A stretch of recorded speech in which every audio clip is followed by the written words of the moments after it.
Start.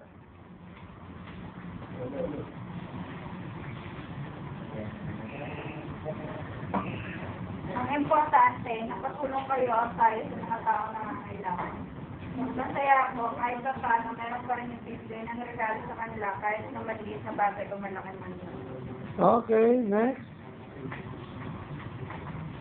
The importance of the gift giving of CTC for me is that the gift giving of CTC is one way to help other people who are lack of care. For me, I believe that it's better to give than to receive. If you are a person that has an ability to give something that's good, you can share it to others.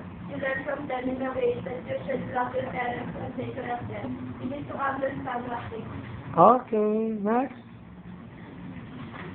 Ang importante sa pag-ibig ay ang pagtulong at pagbibigay ng mga handog mula sa estudyante ng aksan at pagtulong sa mga kaunigay sa magandang karanasan na nakakapagpaligaya sa mga matatanda o mga bata at paghahandog ng mga bagay na nakapagpasaya sa kanila. At ang pinaka-importante, yung ipadama natin ang pagmamahal at pag-aaruga natin sa kanila na hindi na ibigay ng kanila mga pamilya.